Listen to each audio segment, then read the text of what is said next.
నామంలో పెనుగొండలో ఉన్న నీ పిల్లలందరితో కలిసి విలువైన నీ మాటలు ఆలోచించి సమయాన్ని మీరు మాకు అనుగ్రహించినందుకు మీకు ధన్యవాదాలు తెలియజేసుకుంటున్నాను. పెనుగొండలో ఉన్న స్థానిక సంఘం చక్కగా తండ్రి మరి సంవత్సరం అంతా ఎన్నో ఇబ్బందులు, ఇరుకులు, శోధనలు వచ్చినప్పటికీ నీ పనిని మానకుండా నీ కొరకు ఎన్నో గొప్ప కార్యాలు చేసే సంఘంగా నిలబెట్టుకున్న దాన్ని బట్టి కృతజ్ఞతలు. దేవా, కొద్ది నిమిషాల్లో విలువైన నీ మాటలు తండ్రి మేము ఆలోచన చేయకుండా మహాజ్ఞానాన్ని మాకు అనుగ్రహించమని కోరుకుంటూ క్రీస్తు పేర ఈ ప్రాంతాన్ని అడిగి వేడుకుంటున్నాం మా ప్రియ పరలోకపు తండ్రి.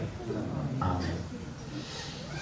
ప్రియమైన దేవుని వారలారా, ప్రభు పేరట మీ అందరికీ శుభములు తెలియజేసుకుంటున్నాను. మరి ఈ సంవత్సరంలో రాజుల్లో బైబిల్ కళాశాల భవన నిర్మాణ కార్యక్రమంలో ఉన్నాం. రాత్రులు మీటింగ్లు, ఉదయం అంతా కన్స్ట్రక్షన్ పని. దీనివల్ల కొంచెం టైట్గా ఉండటం వల్ల కూర్చొని చెప్తున్నాను. కొద్ది నిమిషాలు మీరు ఒప్పుతో ఉండండి. మనం కొద్ది నిమిషాలు ముగించుకొని సెలవు తీసుకుందాం. మరి కరపత్రాల్లో ప్రకటించబడిన పాఠ్యం ప్రత్యక్షమైన దైవ ప్రేమ. ప్రేమ మనందరికీ తెలుసు.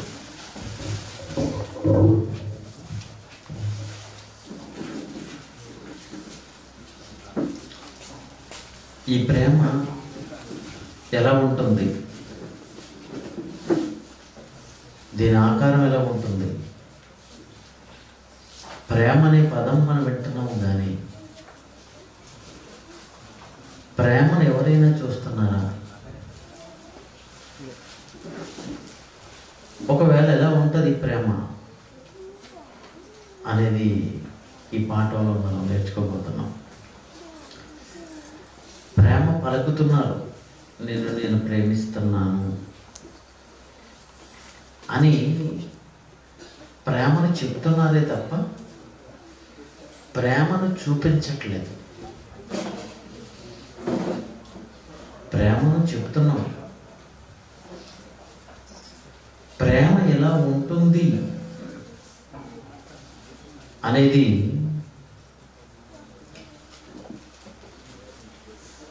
మనకు అర్థం కావాలి. కారణం, ప్రేమ అనగానే మన వాళ్ళందరూ అమ్మాయి అబ్బాయి ప్రేమలోకి వెళ్ళిపోతుంటారు. అదే ప్రేమ అనుకుంటారు. పొరపాటు. ప్రేమ అనేది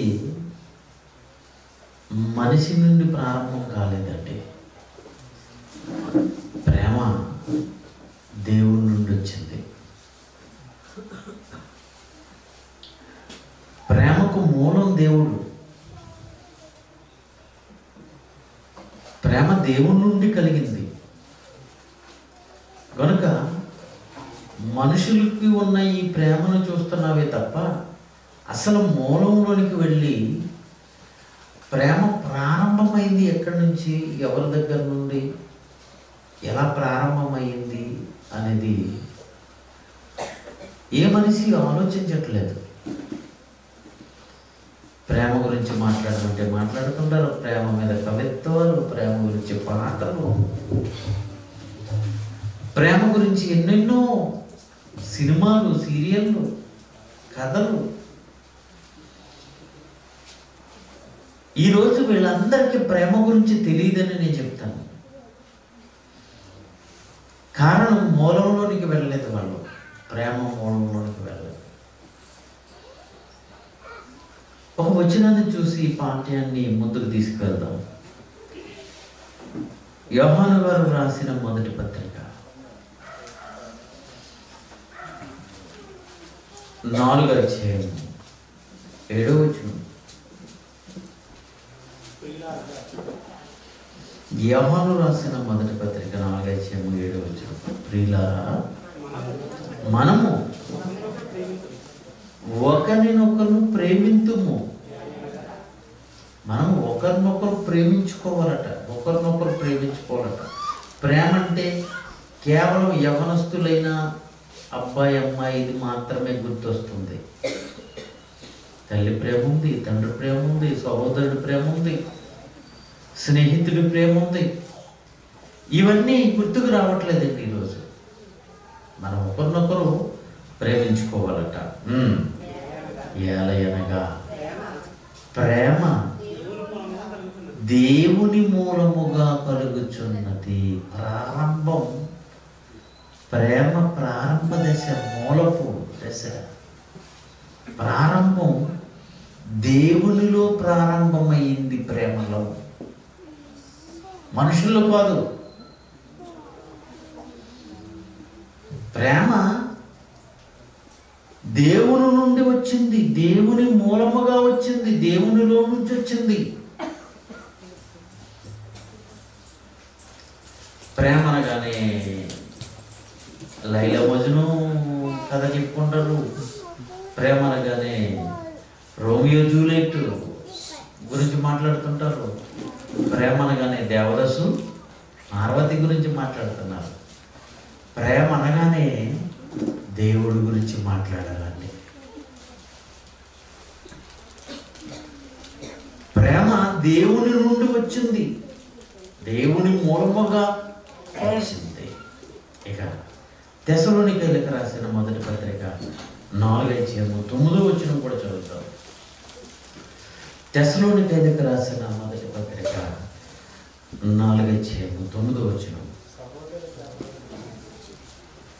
సహోదర ప్రేమను గూర్చి మీకు వ్రాయనక్కర్లేదు, మీరు ఒకరినొకడు ప్రేమించుకొనుటకు దేవుని చేతనే, అంటే ప్రేమ దేవుడే నేర్పాడట ఈ ప్రపంచానికి. నీ బిడ్డను నువ్వు ప్రేమిస్తున్నావు అంటే అది దేవుడు నేర్పిన ప్రేమ.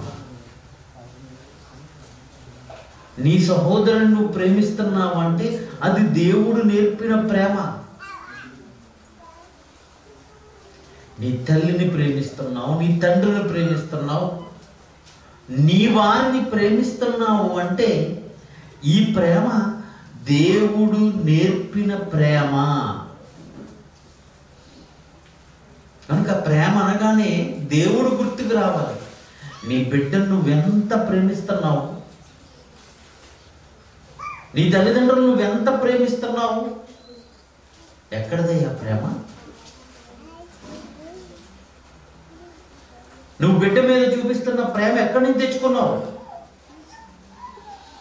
దేవుని దగ్గర నుండి, దేవుని మూలముగా. దేవుడే నేర్పించాడట, దేవుడే నేర్పిస్తున్నాడట. ప్రేమను ప్రేమించమని దేవుడే నేర్పిస్తున్నాడట. దేవుని చేత ఈ ప్రేమను ఎంతమంది నేర్చుకుంటున్నారో చెప్పండి ప్రియులారా. రైట్. దేవుడు మనల్ని ప్రేమించాడు. దేవుడు మనల్ని ప్రేమించాడు. దేవుని ప్రేమ ఎలా ఉంటుంది చూద్దాం. ముందుగా 4వ అధ్యాయం యోహాను రాసిన మొదటి పత్రిక 19వ వచనం. యోహాను రాసిన మొదటి పత్రిక 4వ అధ్యాయం 19వ వచనం. ఆయనే మొదట, ఫస్ట్ లవ్, మొదట ప్రపోజ్ చేసింది ఎవరు? ఆయనే మొదట మనలను ప్రేమించెను. అంటే దేవుడు తెలియదు మనకి. తల్లి గర్భంలో ఉన్నప్పుడు మన దేవుడి గురించి ఏం తెలియదు. తల్లి గర్భంలోంచి బయటకు వచ్చిన తర్వాత మన చిన్నప్పుడు దేవుడి గురించి తెలియదు. మనల్ని ఆయనే మొదట ప్రేమించాడట. మొదట ఎవరు ప్రేమించారు? అప్పుడప్పుడు ప్రేమించుకుని పెళ్లి చేసుకున్న వాళ్ళని అడుగుతుంటారండి, టీవీలో మీరు చూస్తుంటే అడుగుతుంటారు, ఎవరు ప్రపోజ్ చేశారు ఫస్ట్? ఆవిడ, మీరా? ఈయనేమో ఆవిడే ప్రపోజ్ చేసింది అంటాడు, ఆవిడేమో నేను కదా ఆయనే ప్రపోజ్ చేశాడు అన్నాడు. అంటే ఇగో అక్కడ ఫస్ట్ నేను ప్రపోజ్ చేశానంటే నేను ఎక్కడ తక్కువ అయిపోతాను అని నేను అలా నడిచిపోయిద్దానండి, కానీ వెనకాల తిరిగిపోయాడండి ఆవిడ అంటుంటారు. ఈయనేమంటాడంటే లేదు, నేను అక్కడ ఉంటే నా వైపే చూసేది. అంటే ఫస్ట్ ప్రపోజ్ చేయడానికి, ఫస్ట్ ప్రేమించాను అని చెప్పుకోవడానికి సిగ్గుపడుతున్నారు. అది ప్రేమ కాదు, అది కామం. యవ్వన కాలంలో ఉన్న పిల్లలు చేసేది అది ప్రేమ అనుకోకండి, పొరపాటు. అదొక ఆకర్షణ. ఏమంటే ప్రేమించిన వాళ్ళు ఆ ఎదుట వ్యక్తి ప్రేమిస్తున్నాడా లేదా కాదు, ముందుగా ప్రేమించటం. దేవుడిదండి వన్ సైడ్ లవ్, తెలుసా మీకు? దేవుడు ఇప్పటికీ మనల్ని ప్రేమిస్తూనే ఉన్నాడు. మనిషి ప్రేమించట్లేదు, దేవుణ్ణి ప్రేమిస్తున్నాం అనుకుంటున్నారు, కానీ కాదు. అవసరాల కొరకు దేవుని దగ్గరకు వచ్చారు, ఆపద ముక్కులు వాడిగా దేవుని దగ్గరకు వచ్చారు, ఆయన దగ్గర నుంచి వరాలు కోరుకోవడానికి వచ్చారు. దేవుణ్ణి నమ్మిన భక్తులందరూ ఈరోజు నిజంగా దేవుడిని ప్రేమిస్తున్నారంటే ప్రేమించట్లేదు. ఇక్కడ అంటున్నాడు, మొదట ఆయనే మనలను ప్రేమించెను. మొదట ఆయనే ప్రేమించాడట. ఫస్ట్ ప్రేమించింది ఆయన. ప్రేమ ఆయన నుండి వస్తుంది. ప్రియులారా, నిజంగా దేవుడు అర్థమైతే, దేవుని ప్రేమను అర్థం చేసుకుంటే, దేవుని ప్రేమించాలని దేవుణ్ణి తిరిగి ప్రేమించాలి. ఆయన ప్రేమ చూడండి ఎలా ఉందో. మన ప్రేమ అయితే కనపడదు, కానీ ఆయన ప్రేమ ఎలా ఉంది? ఒక మాట చూద్దాం. తీతుకు రాసిన పత్రిక 3:4. తీతుకు రాసిన పత్రిక 3:4.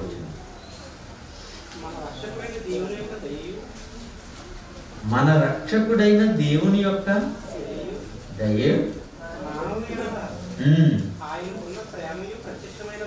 మానవుల ఎడల ఆయనకున్న ప్రేమ ప్రత్యక్షమవుతుందట. ప్రత్యక్షం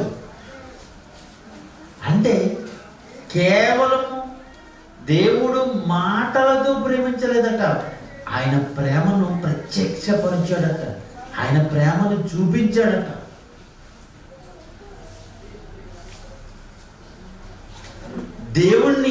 దేవుడు మనల్ని ప్రేమిస్తున్న దానికి గుర్తుగా ఆయన తన ప్రేమను వెల్లడిపరుస్తున్నాడు, ప్రత్యక్షపరుస్తున్నాడు. నిజంగా మన కళ్ళ ముందున్న ఈ ప్రకృతి అంతా దేవుడు ప్రేమించి మనకిచ్చాడండి. ఆయన ప్రేమకు ప్రతిరూపం. ఆయన ప్రేమించి మనకిచ్చాడు. మనకు ఆకలేస్తుందని మనకి ఆహారాన్ని ఇచ్చాడు, మన కళ్ళకి రంగులు కనిపించేటట్లు చేశాడు, మన కొరకు ఆహ్లాదకరమైన ఈ ప్రకృతిని అంతా దేవుడు పెట్టాడు. అంటే ఆయన ప్రేమ ప్రత్యక్షత.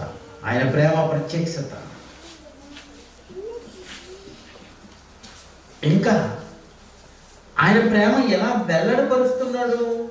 ఇంకా కొన్ని మాటలు మనం చూడండి. ఎఫెసీయులకు రాసిన పత్రిక 2:4.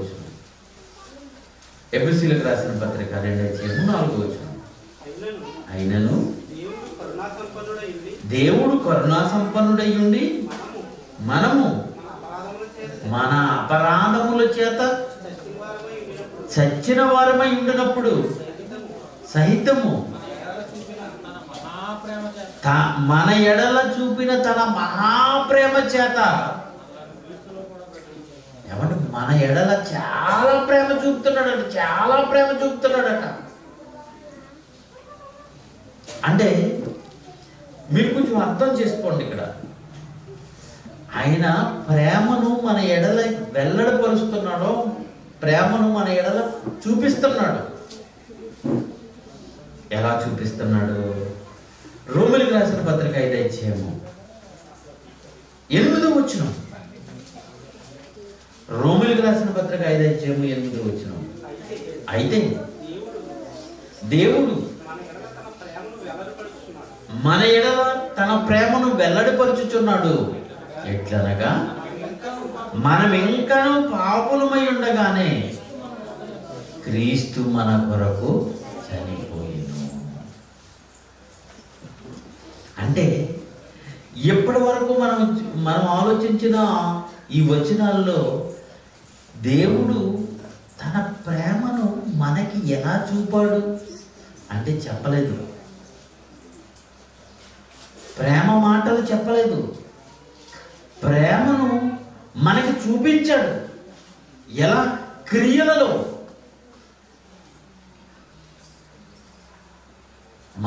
మన కొరకు మనకి ఇష్టమైన ఈ ప్రకృతిని అంతా కలిగించాడు ఆయనే. ప్రేమ, అది ప్రేమ.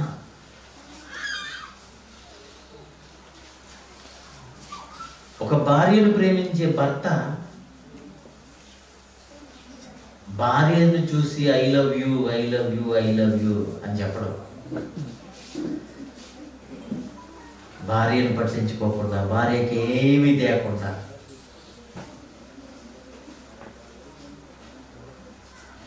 అంతమానం వచ్చిన వెంటనే ఐ లవ్ యూ అని చెప్తున్నాడు అనుకోండి, ఎలా ఉంటుంది తనకి?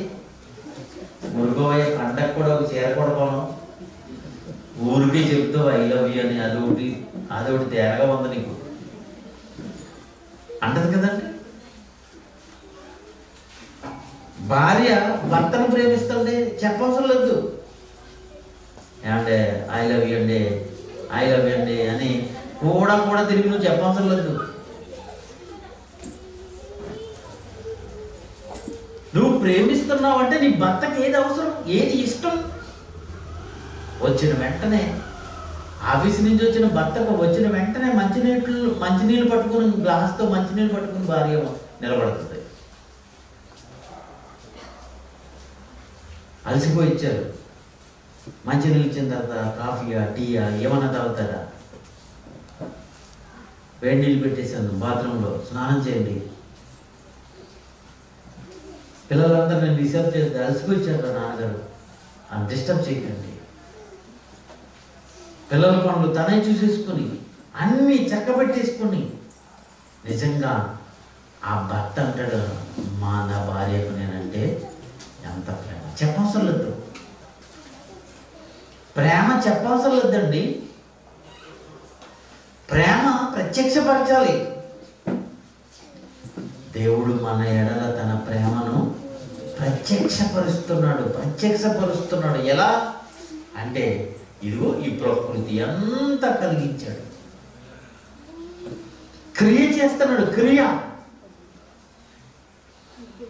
ఏమండి, మనమంతా పాపాత్ములుగా ఉన్నప్పుడు, చచ్చిపోయి ఈ నరకానికి వెళ్ళిపోయే దశలో ఉన్నప్పుడు తన కుమారుడిని ఈ లోకానికి పంపించి మన నిమిత్తము బలి అర్పించాడండి. ఆయన ప్రేమ ప్రత్యక్షత, దైవ ప్రేమ ప్రత్యక్షత ఈరోజు ఎంతమంది తెలుసుకున్నారు చెప్పండి అలా? యోహాను సువార్త 3వ అధ్యాయము 16వ వచనం చదవండి. అందరికి వచ్చిన వచనం ఇది, అందరికీ తెలిసిన వాక్యం. ఏంటి వాక్యం? యోహాను సువార్త 3వ అధ్యాయము 16వ వచనం. ఓ ఊర్లోకి వెళ్ళి ఓ పాస్టర్ గారు అన్నారట, యోహాను 3:16 తెలుసా మీకు అని.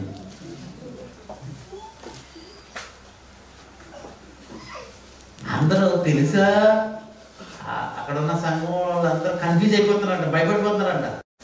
తెలుసని చెప్పాలా, తెలియదని చెప్పాలా, ఏమని చెప్తే ఏమైపోతుందని. ఏంటి అంత భయపడిపోతున్నారు? అమ్మ మళ్ళీ అడుగుతున్నాను, యోహాను 3:16 తెలుసా అంటే ఒక ఆయన కర్రట్టుకుని వచ్చేస్తున్నాడు ఈ మీదకి. నేనేం తప్పు మాట అన్నాను, ఆయన ఎందుకు కర్రట్టుకుని వచ్చేస్తున్నాడంటే, ఇంతకీ ఆ ఊర్లో ఆయన పేరు యోహాను, ఆయనకి 3 భార్యలు, 16 మంది పిల్లలు. ఇది కోడ్.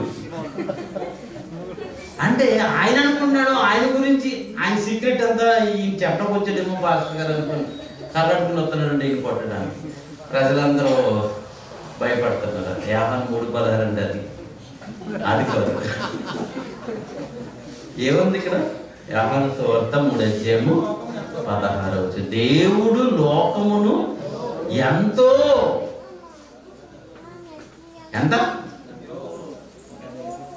అన్లిమిటెడ్, ఇది ఎంతో ప్రేమించెను. ప్రేమించను, నేను ఎంతో ప్రేమిస్తున్నాను మిమ్మల్ని అని దేవుడు చెప్పలేదు, అంతే కదండి? మీరంటే ఎంత ప్రేమ చెప్పలేదు. ఏమంటున్నాడు? దేవుడు లోకమును ఎంతో ప్రేమించెను కాగా అద్వితీయ కుమారుడుగా పుట్టును అని యందు విశ్వాసం ఉంచేవాడు నశింపక నిత్య జీవమును పొందునట్లు ఆయనను అనుగ్రహించెను. అంటే దేవుడి ప్రేమ ఇదిగో క్రీస్తు ద్వారా ప్రత్యక్షమయ్యింది. పరలోకం విడిచిపెట్టకూడని భాగ్యమని ఎంచుకొనక ఆ పరలోకం నుండి యేసుక్రీస్తు వారు ఈ లోకానికి రావటం ఎందుకు? మనిషిగా దాసుడు స్వరూపం ధరించారు. మానవ ఆకారంలో 33.5 సంవత్సరాలు ఆయన జీవించి మనుషులందరి కొరకు బలవటానికి తన శరీరాన్ని త్యాగం చేశాడే. ఆ క్రియ వెనక దేవుడి ప్రేమ ఉందండి.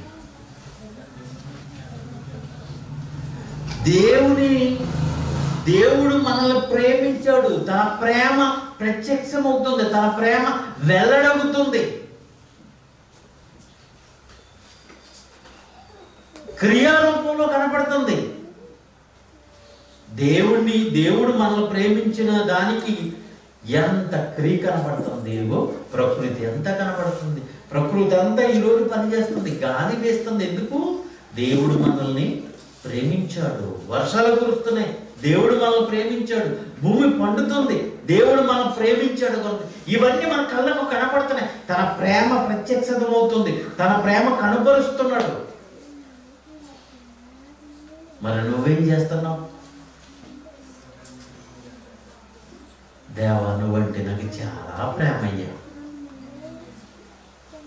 చాలా మంది ఏమంటే దేవుడు అంటే మాకు ఎంత ప్రేమ, మీటింగ్ రాలేమండి. ఇంకేం ప్రేమ అది? దేవుడు అంటే చాలా ప్రేమ అండి. మాస్టర్ గారు మీరేమో మీటింగ్ పెడుతున్నారా? డబ్బులే మాట ఎక్కడ మమ్మల్ని.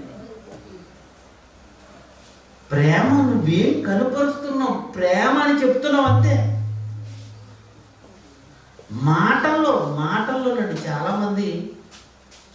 ఒక ఆయన అంటాడు, కాబట్టి నుంచి ఈవిడ పెదాల మీద పప్పలు ఉండేస్తుంది అంటున్నాడు. అంటే పెదాలపై పప్పల. అల్లుడి గారు వచ్చారు, ఊర్లో ఉండాలని, గారిలో ఉండాలని, ఇన్ని చేసి ఏమీ లేదు, అంత కబుర్లే. ఈ రోజు నిజంగానండి దేవుడి దగ్గర అలా చేసేస్తున్నారండి. అందరూ దేవుడి దగ్గరకు వచ్చి నటించేస్తున్నారు, దేవుణ్ణి మాటలతో పోడేస్తున్నారు. ఏమండి? విస్తారమంతా తైలం, విస్తారమైన నదులంతా తైలం నీకు ఇచ్చేయాలని ఉందయ్యా.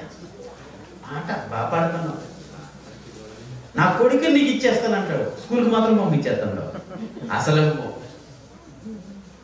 ఎక్కడిస్తున్నారు చెప్పండి? పిల్లల్ని ఎవరిస్తున్నారు చెప్పండి? పాట పాడుతున్నావు, దేవుని దగ్గర పాడుతున్నావు. ప్రియమైన దేవుని పిల్లలారా, దైవ ప్రేమ ప్రత్యక్షమైపోయింది లోకానికి. ఇదిగో యేసుక్రీస్తు ఈ లోకానికి వచ్చాడు అంటే ఆయన దేవుడు మనల్ని ప్రేమించే దానికి గుర్తైన దేవుడు ప్రేమ. చూడండి, ఇంకా ఇంకా చదువుతున్నాడు. 9 యోహాను రాసిన మొదటి పత్రిక 4:9 యోహాను రాసిన మొదటి పత్రిక 4:9 చదువున్నాను.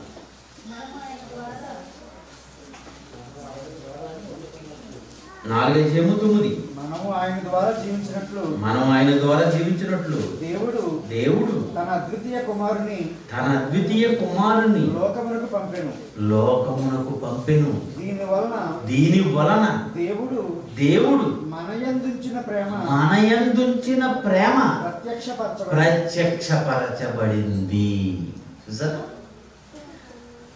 యేసుక్రీస్తు వారు ఈ లోకానికి రావటం వలన దేవుడు మనయందుంచిన ప్రేమ ప్రత్యక్షపరచబడిందట.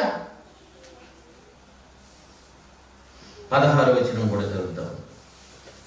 మన ఎడల దేవునికి ఉన్న ప్రేమను మనం ఎరిగిన వారమై దాన్ని నమ్ముకొని ఉన్నాము. దేవుడు ప్రేమాస్వరూపి అయి ఉన్నాడు. ఇదండి ప్రేమ అంటే. దేవుడు మనం ప్రేమిస్తున్నాడు, దానికి ప్రత్యక్షత ఇదిగో యేసుక్రీస్తు వారి రాక జరిగింది. ఈ ప్రపంచానికంతా తెలుసు యేసుక్రీస్తు వచ్చాడు అంటే, ప్రపంచకంతా తెలిసే విధంగా వచ్చాడు. కారణం, దేవుడు మనల్ని ప్రేమించాడు. దేవుడు మనల్ని ప్రేమించాడు కనుక యేసుక్రీస్తు వారు ఈ లోకానికి వచ్చారు. ఆయన ప్రేమను ఆయన చూపించాడు. మనం ఏం చేయాలి? మనం కూడా ఆయన ప్రేమించాలి. 10వ వచనం చదువుతాం. మనము దేవుని ప్రేమించడమని కాదు,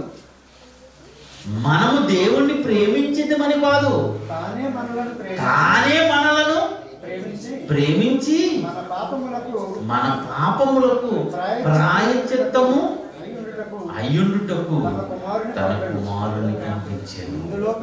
ఇందులో ప్రేమ. ఈరోజు క్రిస్మస్లు జరుపుకుంటున్నారు కానీ దేవుని ప్రేమను మాత్రం గుర్తించలేదండి. దేవుని ప్రేమను అర్థం చేసుకోవట్లేదండి. ఎంత బాహాటంగా ఆయన తన ప్రేమను ప్రత్యక్షపరిస్తే ప్రేమించిన దేవుడు, ఆ దేవుని దగ్గర నుంచి ప్రేమ తీసుకుంటున్నాం. అది మరలా ఆయనకి తిరిగి వద్దా? వన్ సైడ్లో అయింది చెప్పండి. ఈ ప్రపంచ ప్రజలందరినీ ఆయన ప్రేమిస్తున్నాడు. ఆయన వన్ సైడ్ లవ్ అయిపోతుంది. తిరిగి చెప్పొద్దాం మనం ఐ లవ్ యూ. ఈ భూమి మీద ఉన్న మానవులందరినీ ఆయన ఐ లవ్ యూ అని గంభీరంగా చెప్తున్నాడు. ఒక ఆడపిల్లను ఒక అబ్బాయి ఐ లవ్ యూ అంటే ఐ హేట్ యూ అని అంటుంటాడు. మళ్ళీ తిరుగుతుంటాడు, మళ్ళీ I love you, I hate you, hate you అనే అమ్మాయి కొన్నాళ్ళకి ఐ లవ్ యూ అని తిరిగి చెప్పేస్తుంటాడు. ఎందుకంటే వదిలిపెట్టలేదండి, నన్ను వెంట పడిపోయాడు. ఎన్నిసార్లు అంటే ఐ లవ్ యూ చెప్పాడు కనుక నేను చెప్పాలి కదండి. తన మనసు కరిగిపోయింది. నా కోసం చాలా తప్పుడు పడ్డాడు. నన్ను ప్రేమిస్తున్నాడని నేను అర్థం చేసుకోవడానికి నా కాలేజీ వదిలిపెట్టేటప్పుడు ముందు వచ్చేసేవాడు, నేను ఎక్కడికి వెళ్తే అక్కడ వెనక్కి తిరిగేసేవాడు. ఏమన్నా అర్థం చేసుకుంటే ఏమంటే దేవుడు మనల్ని ప్రేమిస్తున్నాడు. దేవుడు ప్రేమిస్తూనే ఉన్నాడు. తిరిగి మనం ప్రేమించాలి ఆయన్ని. దేవుడిని తిరిగి ప్రేమించాలి. ఎలా? చెప్పడం కాదు, క్రియ కనపరచాలి. బిడ్డను ప్రేమించిన తండ్రి బిడ్డ కొరకు చాలా కష్టపడతాడు. చాలా కష్టార్జితాన్ని ఇచ్చి బిడ్డ మెడలో బంగారం చేరుకుంటాడు. బిడ్డకి ఇల్లు కడతాడు. పెళ్లి చేయడానికి ప్రయత్నం చేస్తాడు. మరి బట్టలు కొనుక్కొస్తుంటారు. ఇవన్నీ ఏంటో తెలుసా? ఆ క్రియ ఏంటో తెలుసా? తండ్రి కొనుక్కొస్తున్న ఇవన్నీ ప్రేమ. పిల్లలకి తన ప్రేమను చూపుతున్నాడు. తిరిగి పిల్లలు కూడా తండ్రికి చూపాలి కదండి. కనుక ప్రియమైన దేవుని పిల్లలారా, దేవుడు చూపిస్తున్న ప్రేమ, దేవుడు ప్రత్యక్షపరుస్తుంటే ఏమండి ఎరగకుండా గుడ్డితనం అయిపోయిందండి లోకానికి. తిరిగి లోకం కూడా ప్రేమించాలి. ప్రేమించటం అంటే మాటలు కాదు, ప్రేమించటం అంటే క్రియ చేయాలి. రాత్రనగా పగలనగా నిద్ర మానుకు అనేక ప్రాంతాలకు వెళుతున్నాం అంటే దేవుని మీద ఉన్న ప్రేమే కదండి. నిజంగా పిల్లలు ఎన్నో త్యాగాలు చేస్తుంటారు. సెల్ ఫోన్ కొన్నాను అన్నయ్య సండే స్కూల్ టీచర్కి. సండే స్కూల్ టీచర్కి అంత ఖరీదైన గిఫ్ట్ ఇదే నేను ఫస్ట్ టైం చూడతాను. ఏ డబ్బో, ఏ వాటర్ బాటిల్, ఏమంటే ఏ ప్లేటు గ్లాసు ఇస్తుంటారండి చాలా చాలా చోట్ల సండే స్కూల్ టీచర్స్కి. కానీ మా శర్మ ఏం చేశాడు తెలుసండి? మంచి సెల్ ఫోన్కి వచ్చాడు. అంటే కష్టపడి దేవుని మాటలు పిల్లలందరికీ నేర్పిస్తుంది అన్నయ్య. ఈరోజు పిల్లలందరూ నోట మాటలు వస్తున్నాయండి. ఆ పిల్ల ఎంత కష్టపడి ఉంటుంది. దేవుని పని చేస్తుంది కనుక, దేవుని పని చేస్తుంది కనుక, దేవుని యొక్క వాక్యం నేర్పిస్తుంది కనుక అలాంటి ఆమెను ప్రోత్సహించాలి. దేవుని మీద ప్రేమ ఉంటే ఏమండి, దైవ ప్రేమ ఉంటే ఎలా ఉంటుందండి? దేవుని కొరకు ఎన్నో కార్యక్రమాలు చేసేస్తుంటారు. స్వార్థం ఆలోచించరు. నేను ప్రారంభంలో జయశైలి గారిని తీసుకొచ్చి ప్రతి సెంటర్లో మీటింగ్లు పెట్టేశాను నా యవ్వన కాలం. అది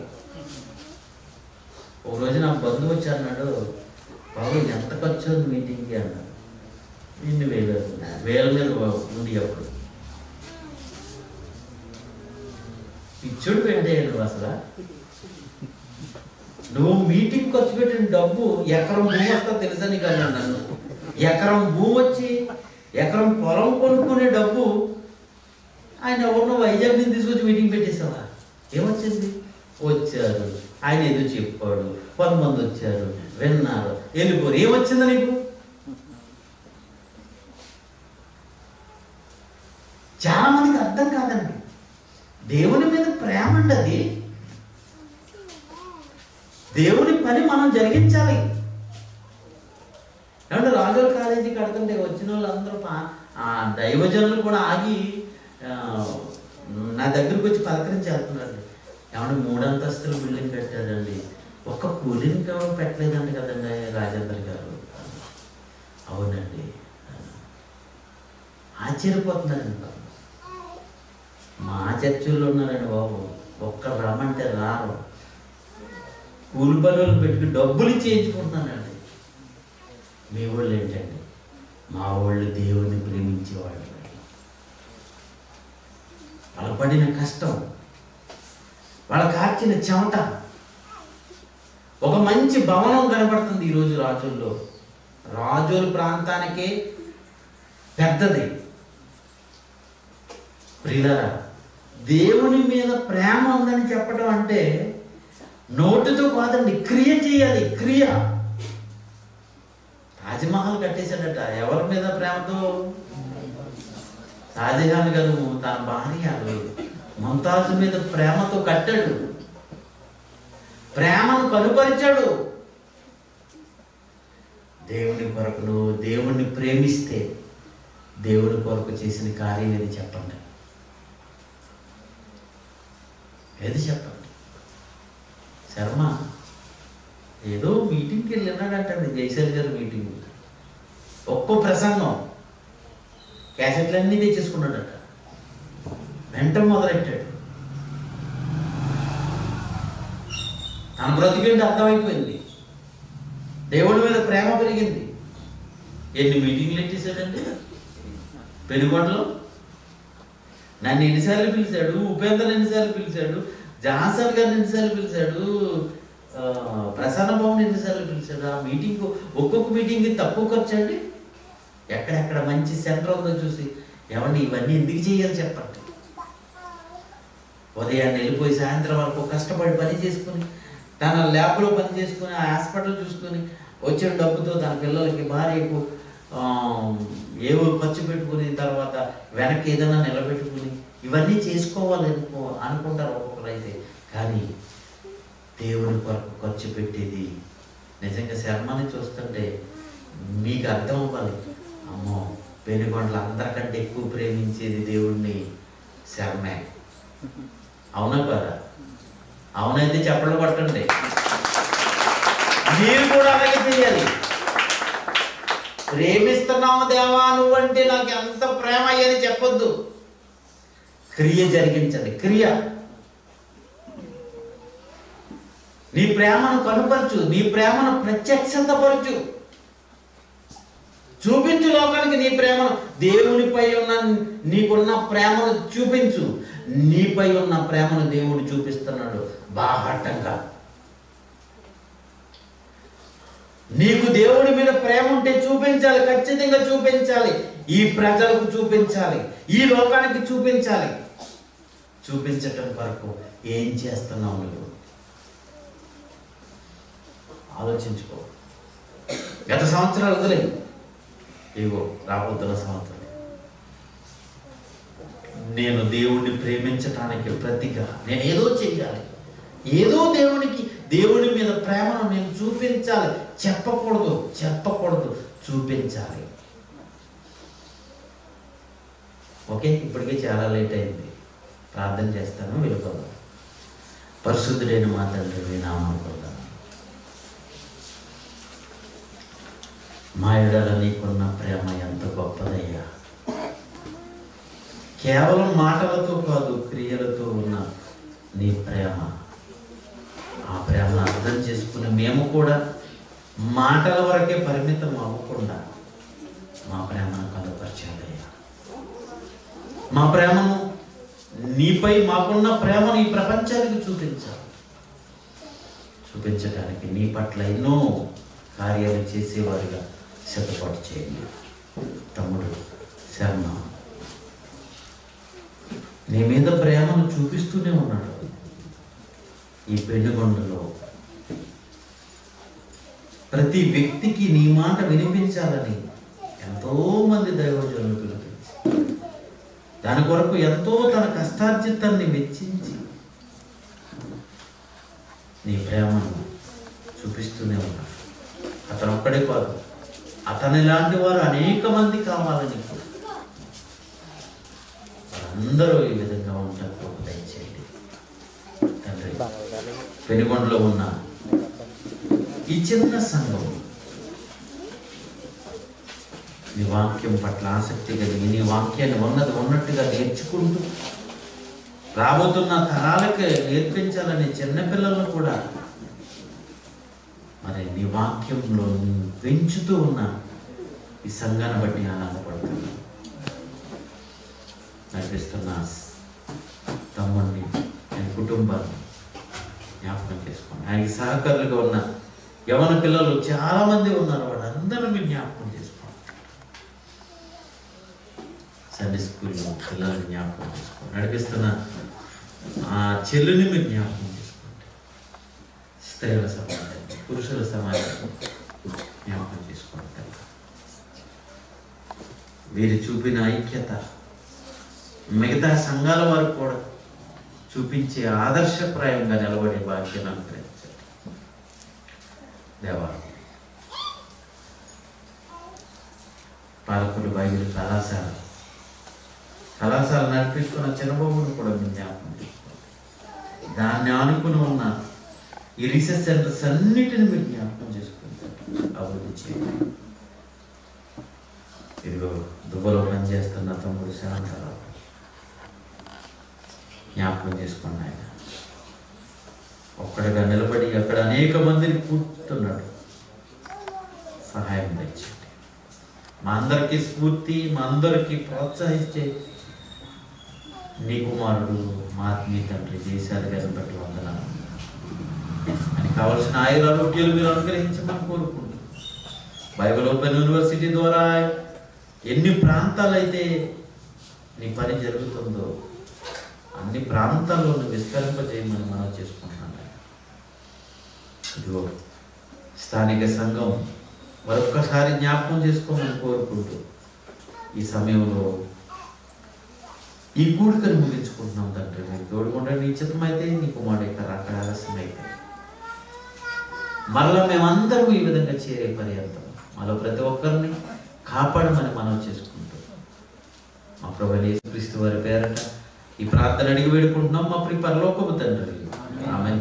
మన తండ్రి దేవుని ప్రేమ, కుమారుడైన యేసుక్రీస్తు వారి యొక్క కృప, పరిశుద్ధాత్మని యొక్క అన్యోన్య సహవాసం మనందరికీ మరి ముఖ్యంగా ఎక్కడున్న స్థానిక సంఘానికి సదాకాలము తోడై ఉండి నడిపించును గాక.